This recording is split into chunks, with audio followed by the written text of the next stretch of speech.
seu mundão lá de fora, nos próximos minutos, que possamos ficar focados nos objetivos que trouxe cada um de nós aqui. E a Ele agradecemos mais essa oportunidade do nosso reencontro. Agradecemos a casa pela oportunidade do serviço e sempre agradeço os companheiros da casa que estão juntos de nós, no nosso trabalho de amor, nosso pequenino trabalho chamado Sementes Diárias. Todos os dias a gente vê lá quem participa. É muito gostoso ver isso. Para quem não sabe o que é Sementes Diárias, são pequeninas mensagens de positividade de no máximo 30 segundos que nós escrevemos sob inspiração do nosso mentor e transformamos aquilo numa mensagem que é um linkzinho, não pesa no celular, que vai com a voz, vai com o texto e sempre uma imagem contextualizada. E a gente dispara todo dia, bem cedinho, via WhatsApp. Objetivo, que a pessoa ao despertar sabe que existe sempre uma nova mensagem para a reflexão inicial. Após a reflexão, é praticamente certo que a gente já entra na tão importante prece inicial do dia. Uma manhã que começa com positividade tem tudo para se tornar um dia melhor. Quem ainda não conhece, queira conhecer, é só no final, um papelzinho ali, passar só o primeiro nome e o telefone. É um trabalho que estão aí por 5 anos e meio, graças a Deus, sem faltar um único dia, uma mensagem inédita. E estamos lá na Rádio Rio de Janeiro também, com Sementes Diárias, em 2 horários do dia. Tema escolhido para esta noite: Parnaso de Além Túmulo. Parnaso, que foi o primeiro livro editado na missão de Chico Xavier, que acabou passando dos 500 livros. Parnaso, uma palavra que vem lá da Grécia Central, o Monte Parnaso, onde a mitologia grega dizia ser ali onde habitava o deus Apolo e as suas musas da poesia. Daí, na nossa língua, apropriou-se essa palavra Parnaso para significar reunião de poetas. Chico Xavier começou a sua psicografia aos 17 anos. Aos 17 anos começou da forma mecânica, da forma semimecânica e também da forma ditada. A forma mecânica é aquela em que o espírito assume a mão do médium. E ele faz a sua caligrafia e se assinar e levar o cartório para reconhecer, reconhece. A forma semimecânica, que é a mais comum, as duas mentes estão ligadas e o médium sai escrevendo, geralmente uma letra até um pouco confusa, e existe a participação mente a mente. A terceira maneira que Chico escrevia as poesias é que os espíritos apareciam para ele e declamavam. Declamavam e ele saía escrevendo o que estava ouvindo. Esse trabalho inaugurou, estreou a parte de psicografia de Chico, como que um treinamento, como que não, verdadeiramente um treinamento. Só que essas psicografias todas eram poesias. Toda a parte inicial da psicografia de Chico como poesias.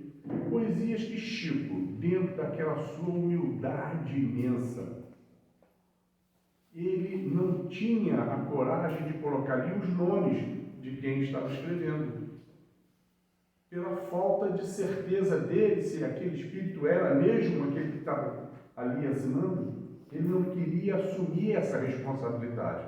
Então ele acabava colocando lá embaixo Francisco Xavier.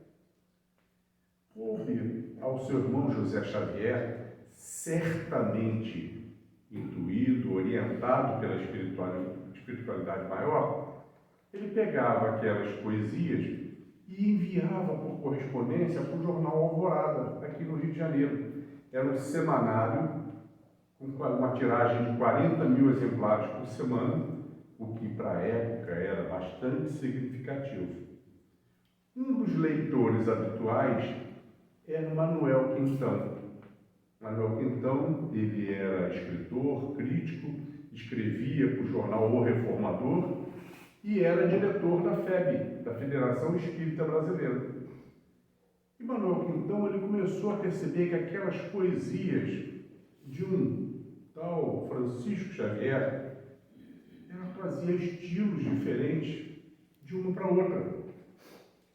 Ele, como crítico, percebeu isso e resolveu correspondência com Chico por carta. E nessa de corresponder, o Chico contou para ele o porquê que ele assinava como Francisco Xavier. E que então começou a orientá-lo de que ele tinha que passar a assinar o nome dos espíritos que estavam escrevendo. E isso foi durante algum tempo. Até que em 1930, 3 anos depois, que então convenceu o Chico. E ele passou a assinar dando o nome dos espíritos que ali estavam passando as poesias. Era ainda a fase de treinamento. Em agosto de 1931, acabou o treinamento, agora é para valer. Os espíritos que passaram, uma nova equipe de espíritos que passaram a psicografar por Chico, eram espíritos de poetas famosos, na primeira ordem, portugueses e brasileiros, poetas que haviam desencarnado. E Chico, à medida que ia psicografando, passava para Manuel Quintão, para ele, e Quintão começou a perceber que os estilos correspondiam exatamente a cada um daqueles que assinavam. A métrica, o estilo, a musicalidade da poesia, tanto que Manuel Quintão resolveu editar. Resolveu, pela FEB, editar o primeiro livro de psicografias de Chico Xavier. E o nome Parnaso de Além Túmulo foi sugestão do Manuel Quintão. Parnaso, reunião de poetas do Além Túmulo. Então, no dia 6 de julho de 1932, é liberada a primeira edição, que Manuel Quintão prefaciou. E Chico também prefaciou, e que ele, dentro da sua humildade, preferiu colocar como introdução. E tudo isso que a gente relatou aqui foi relatado por Chico na introdução. Toda essa passagem. O livro, ao ser lançado, explodiu. O sucesso foi imediato. Na sua primeira edição, ele tinha 60 poesias de 14 poetas. Aquilo explodiu porque, como uma bomba na sociedade, nada foge ao planejamento. Nada acontece por acaso na vida de cada um de nós. Todo mundo nasceu certinho lá que tinha que nascer. Não poderia ser diferente na missão Chico Xavier. O planejamento feito fantástico. Por que um livro de poesia? Vamos lembrar que na primeira metade do século passado, a poesia estava em alta. Não tinha esse negócio de televisão, isso e aquilo. As pessoas que não eram analfabetas tinham o hábito da leitura, e o chique era a poesia. Um homem que quisesse se aproximar de uma mulher, ele usava da poesia para impressionar. Os saraus literários, aquilo era uma coqueluche. As pessoas se reuniam nas casas para praticar os saraus, as exposições, as declamações. Então, a poesia, porque ela estava em alta. Ao mesmo tempo, a poesia que seria, o livro que seria lido pela classe dominante em termos de formação de opinião. Porque todas aquelas pessoas que tinham o hábito da leitura eram os formadores de opinião e estariam passando aquilo adiante. Por outro lado, a estratégia utilizada foi semelhante à estratégia utilizada quando da apresentação do Espiritismo. A terceira revelação. Só para a gente lembrar. Primeira revelação, com Moisés, os 10 mandamentos. Depois a segunda revelação, 12 séculos depois, pelo Cristo, substituindo os 10 mandamentos pela lei de amor.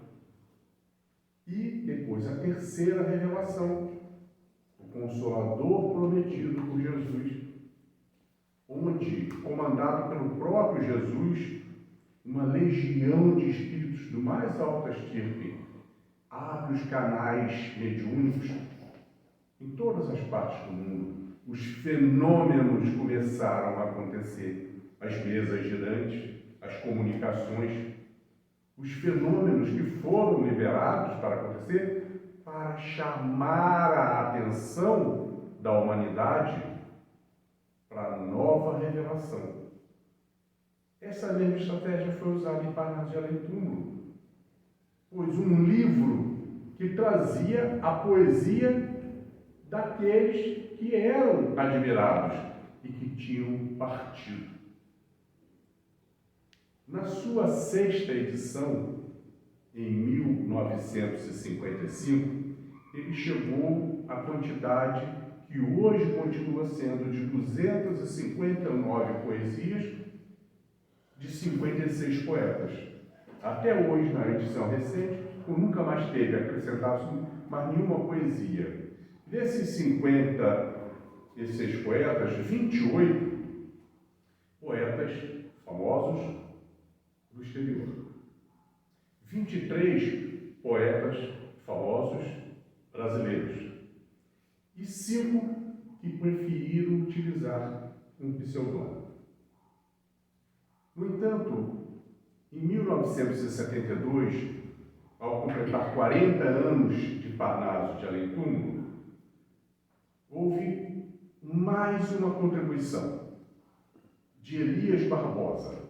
Elias Barbosa, um crítico literário, um homem de extrema capacidade analítica de texto. Ele fez um trabalho belíssimo, pegando cada poesia e estudando, comparando com poesias de quando eles estavam encarnados. E ali, tecnicamente, comprovando como que a comprovação digital de que aquelas poesias eram realmente dos mesmos autores. Por exemplo, Castro Alves. Elias Barbosa, estudando Castro Alves, a poesia de Castro Alves, ele descobriu que em todas as poesias de Castro Alves, ele utilizava 30 palavras monossílabas. Sempre ele utilizava. É como se fosse uma assinatura digital de Castro Alves. E nas poesias escritas através de Chico, todas as 30 estavam presentes. E esta foi a formatação final. Vem até os dias de hoje, com a contribuição de Elias Barbosa. Assim, foram diversos os poetas, dentre eles, Antero de Quintal, Augusto dos Anjos, Alta de Souza, Bittencourt Sampaio, Castro Alves, Cruz Souza, Olavo Bilac, Pedro de Alcântara, sim, Dom Pedro II. Pedro de Alcântara era também um poeta e foi convidado para integrar este grupo de poetas que produziram através de Chico Xavier. Então, esta obra é uma obra que tem duas características fortes. Uma de ser uma obra impactante, um livro impactante. O outro, uma obra que é um livro doutrinário. Vamos só os dois. Um livro impactante, sim. Um livro que veio, de repente, mostrar que os mortos continuam vivos e produzindo. Olha o impacto que isso surgiu, não só no Brasil, como no mundo. Um livro produzido por um jovem de 22 anos do interior de Minas e que só tinha o primário incompleto, cujas obras tinham 100% de fidedignidade ao estilo de cada autor. Nesse momento, que o sucesso foi imediato, Chico conquistou alguns admiradores e alguns críticos e alguns perseguidores. Monteiro Lobato, quando pega a obra, lê, não só lê, estuda a obra, ele chega à seguinte conclusão. Monteiro Lobato, que era membro da Academia Brasileira de Letras, Monteiro Lobato diz o seguinte: ou nós admitimos que os mortos continuam vivos e escrevendo através desse jovem, ou precisamos reservar algumas cadeiras da academia para ele, porque ele é um gênio da literatura. O jovem com primário completo. Um outro crítico literário, escritor também, que inclusive 10 anos depois veio também a ocupar uma cadeira na Academia Brasileira de Letras, em 1942, mas na época, ainda em 1932, ele resolveu estudar, conhecer mais Chico, Menotti del Pitta. Através de um amigo, conseguiu aproximar-se de Chico, porque ele queria observar qual era a carga diária de Chico no estudo da literatura. Um homem, para produzir uma obra daquela, tem que estar sempre estudando cada poeta.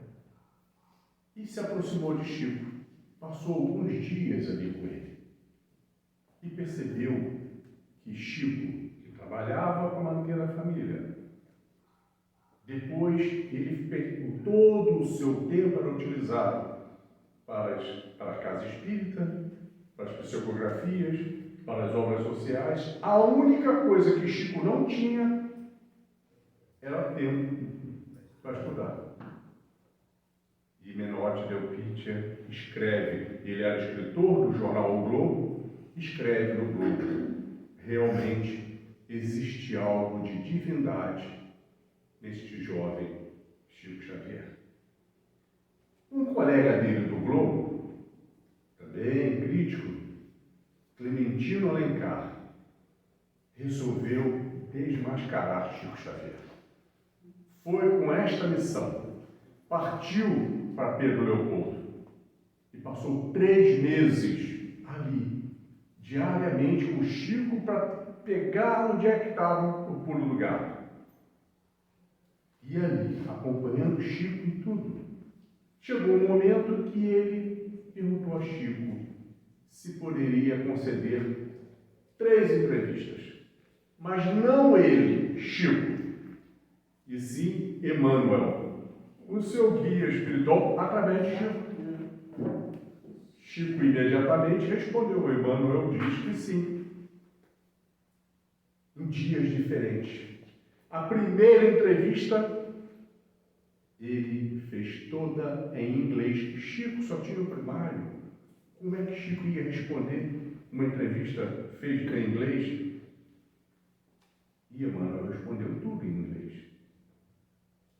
Na segunda entrevista ele fez toda em francês. E Emmanuel respondeu tudo em francês.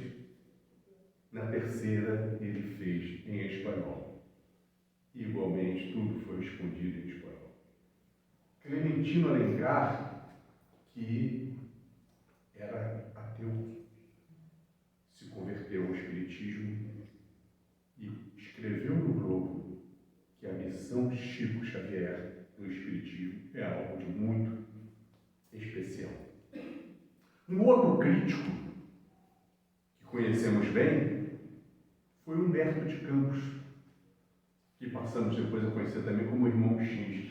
Humberto de Campos, ele era escritor, era crítico, cronista, e na sua crônica, quando ele queria, ela chegava a ser ácida. E 4 dias após o lançamento de Parnaso em Túmulo, Humberto de Campos, no jornal O Diário, fez uma longa crônica em que, resumidamente, ele dizia: quem é esse bugre de Pedro Leopoldo? Bugre que quer dizer selvagem. Quem é este bugre de Pedro Leopoldo que ousa dizer que escreve pelos espíritos? E no final, ele meio que ironicamente dizendo: se isso for verdade, nós escritores estamos todos desempregados, porque os mortos não cobram direitos autorais. Mas isso também era necessário. Porque a crítica é necessária. É necessária para levantar a questão, como foi necessário lá com Kardec, no Auto de Fé de Barcelona. Um livreiro de Barcelona encomenda, na Espanha, encomenda a Kardec 300 exemplares dos seus livros. Os exemplares chegam a Barcelona e, por ordem do bispo de Barcelona, Dom Palau, foram confiscados. E seriam incinerados aos moldes da Santa Inquisição. Dom Palau resolveu fazer aquilo um espetáculo exemplar da Igreja Católica contra a nova doutrina, contra o Espiritismo. Então fez aquilo realmente um espetáculo, anunciando a data, com convites a autoridades, o carrasco que iria incendiar, como era nas fogueiras da Inquisição, vestidos a caráter. Kardec resolveu entrar judicialmente para impedir. Por quê? Porque naquela época a influência política e econômica da Igreja Católica era muito forte. E nenhum livro poderia ser publicado sem o selo de aprovação da Igreja, fosse de que fosse o livro. E as obras de Kardec eram levadas à Igreja em Paris, e o censor, o abade, ele aprovou cada uma delas. A Igreja Católica é a mesma, da França para a Espanha. Então ele tinha como entrar na justiça para impedir. E os espíritos disseram: deixa estar. Deixa estar. Kardec obedeceu. O espetáculo aconteceu, as obras foram queimadas e a notícia saiu em todos os jornais da Europa.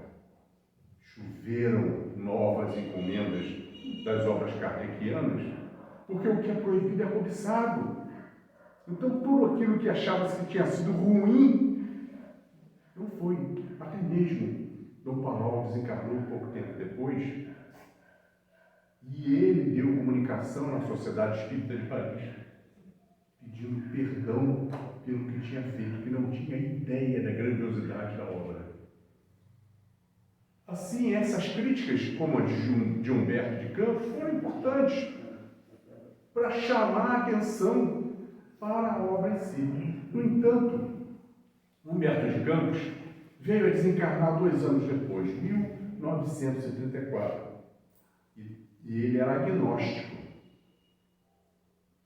Mal desencarna, Emmanuel o convida para começar a psicografar através de Chico. E ele começa a psicografar crônicas através de Chico, que depois, em 1977, aquelas crônicas reunidas deram origem ao primeiro livro psicografado de Humberto de Campos pelas mãos de Chico, Crônica de Além Túmulo. Mas Humberto de Campos teve a chance de se retratar publicamente, pois quando, da segunda edição, em 1935, Humberto de Campos foi convidado para prefaciar a segunda edição. Dali em diante, então ela na realidade tem 3 prefácios: a de Manuel Quintão, a de Chico e a de Humberto de Campos, onde ali ele relata de que não tinha ideia do erro que havia cometido quando estava na carne, e de que os poetas continuam vivos e ávidos por produzir, e a humanidade está ávida para receber. Humberto de Campos, que passou a ser, ao longo da missão Chico Xavier, o terceiro espírito que mais livros escreveu por Chico. 12 livros. O segundo que mais escreveu por Chico, André Luiz, em torno de 20 livros. E o campeão, Emmanuel, 120 obras. Então a gente soma aí, vai dar 152 de 500 e tal, concentrado nesses 3. Nada acontece por acaso. Por que um livro doutrinário? Emmanuel, ele não era somente o mentor espiritual, o guia espiritual de Chico. Ele era o coordenador de toda a missão Chico Xavier. Nenhum livro, nenhum espírito escreveu por Chico sem que fosse da coordenação de Emmanuel. Era ele que coordenava tudo. Então, esses poetas que foram convidados a escrever a obra recebiam de Emmanuel a seguinte instrução: toda a inspiração de cada poesia obrigatoriamente tem que ser retirada do Livro dos Espíritos. Então, todas as 259 poesias, elas são inspiradas em alguma parte do Livro dos Espíritos, pois é um livro doutrinário. Mas por que isso? Somos 8 bilhões de encarnados, 8 bilhões de pessoas diferentes. Cada um de nós tem as suas facilidades e suas dificuldades. Mas existe um grande grupo de pessoas que tem mais facilidade em assimilar as coisas de forma analítica. Outras têm mais facilidade de assimilar pela sensibilidade artística. E outras mais que fazem as duas pontas. Por exemplo, quem aqui é capaz de decorar um texto sem palavras? Todos são. Sabe por que são? Uma poesia. Decorar uma poesia? Não? Quer apostar que é? Quem aqui não sabe cantar uma música inteira? Quantas palavras tem numa música? Com muitas delas verdadeiras poesias, e nós cantamos, porque a nossa sensibilidade artística nos ajuda a guardar. Mas quando a gente vai pelo analítico, tenho que decorar, não consigo. Isto foi um dos objetivos para aquelas pessoas que não conseguiriam entender analiticamente as informações do Livro dos Espíritos. A poesia passava aquilo nas entrelinhas, e todas elas inspiradas realmente.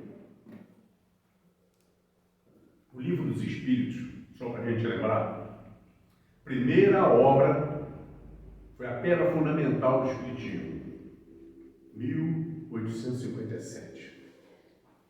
Ali, dividido em 4 partes. Vamos lembrar? Primeira parte,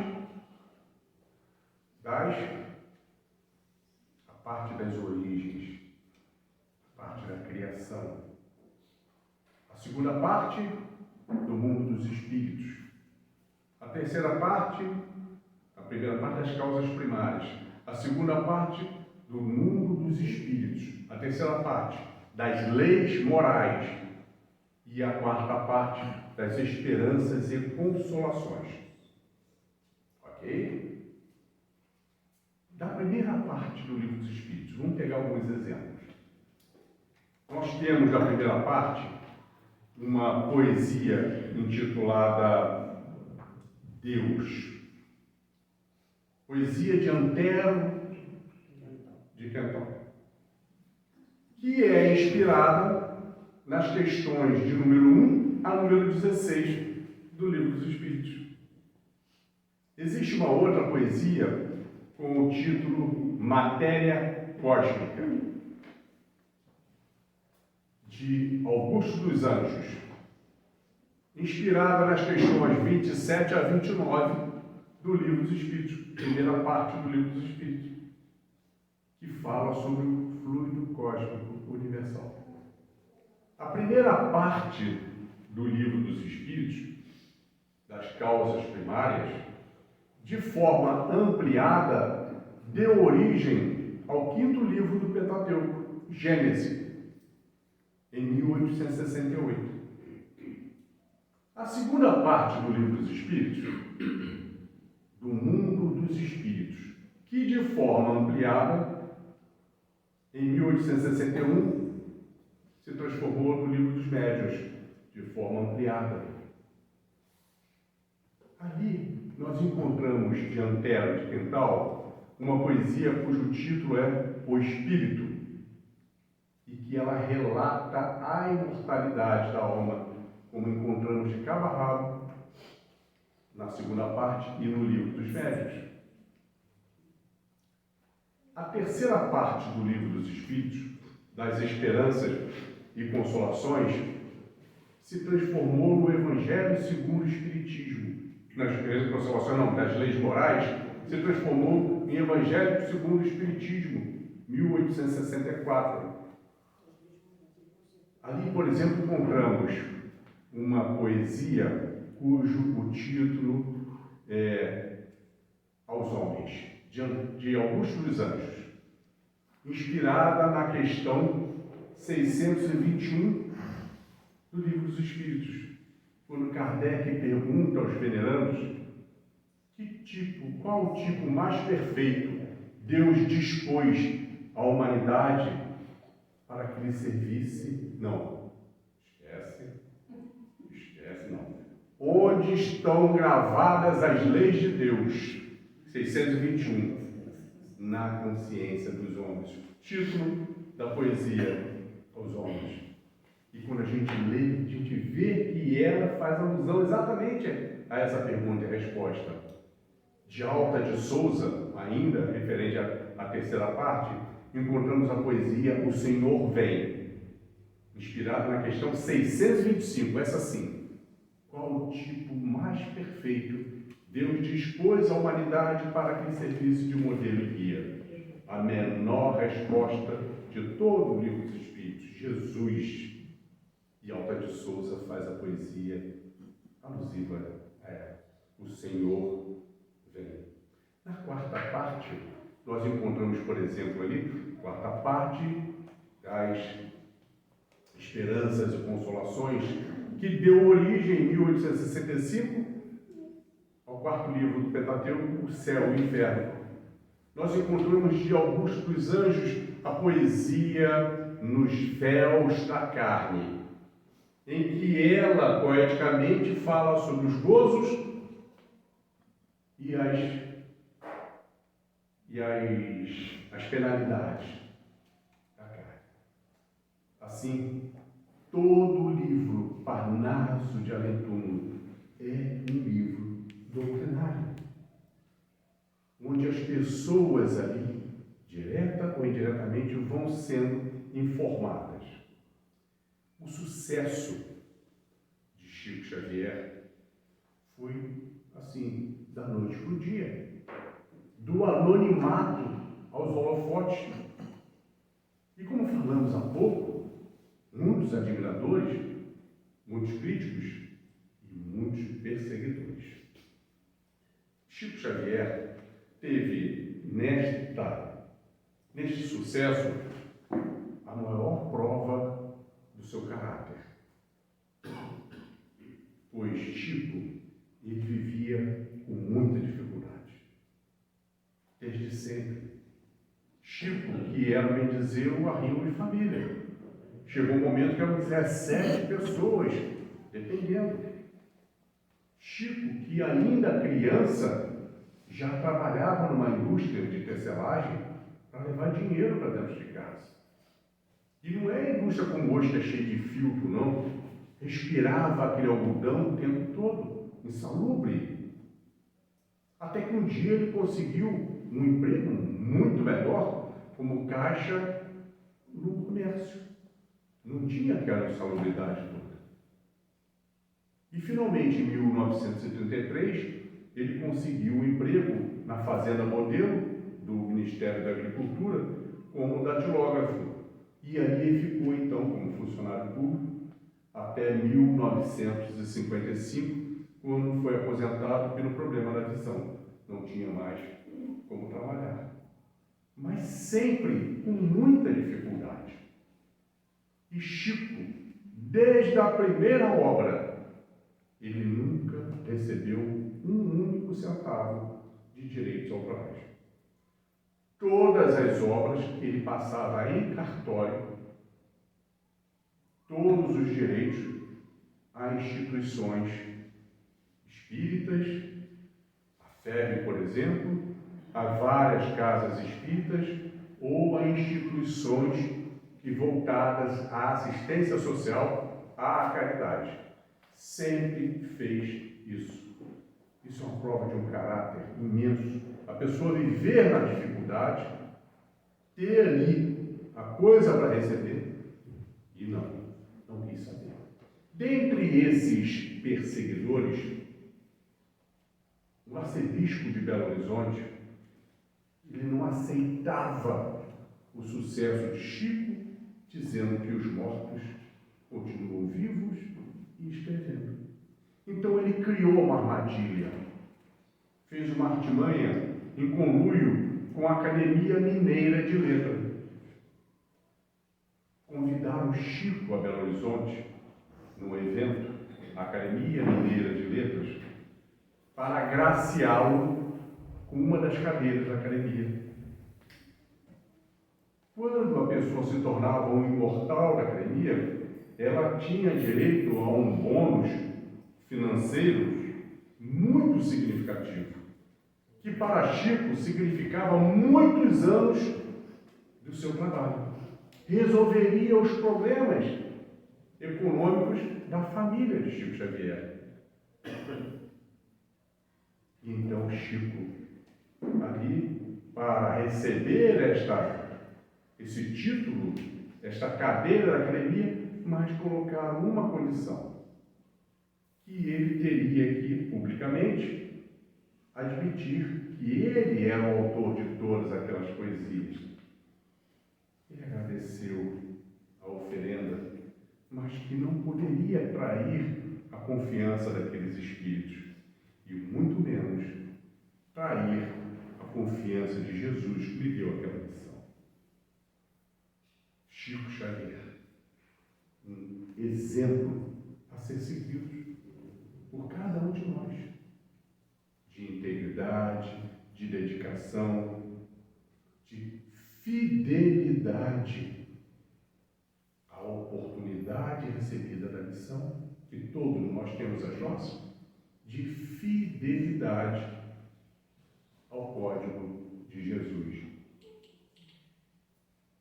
Finalizamos a nossa fala relembrando uma das poesias, aquela de Alta de Souza, questão 625 do Livro dos Espíritos. Qual o tipo mais perfeito que Deus dispôs à humanidade para que servisse de modelo e guia? Resposta: Jesus. E Alta de Souza transforma isso nessa pequena poesia o Senhor vem, que diz assim: e eis que ele chega sempre de mansinho, haja sol, chuva ou tempestade, veste o manto do amor e da verdade e percorre em silêncio o caminho. Vem, Senhor, ao nosso amargoso torvelinho, traz às sombras da vida a claridade, e teus próprios sofrimentos pela impiedade são as bênçãos de luz de seu carinho. Como o sol que dá a vida sem alarde, vem, Senhor, que nunca chega tarde e transforma a miséria mais sombria. Ele chega e o amor se perpetua, e é por isso que o homem continua ressurgindo das trevas a cada dia. Alta de Souza, por Chico Xavier. Ressurgindo das trevas a cada dia. Somos nós. Todos nós, sem exceção, que estamos nesse planeta de provas e expiações. Ninguém veio aqui a passeio. Viemos, sim, para diariamente buscar um passinho a mais no nosso progresso. E como é que a gente faz isso? É a forma íntima. Como é que a gente faz isso? A autoanálise. Identificar as nossas falhas, as nossas imperfeições e trabalhar para transformá-las em virtude. Identificar os nossos erros para com outrem. Colocar o orgulho de lado e trabalhar para reparar cada um dos nossos erros, para que possamos ter, sim, o prazer ao final de cada dia, na hora do nosso recolhimento, como Santo Agostinho nos ensinou na questão 919, fazer uma rápida revisão do dia, pedir a Deus e ao nosso anjo guardião que nos auxilie nas mais sinceras respostas, para ver se pela natureza de algum dos nossos atos haveria alguém que de nós se queixasse.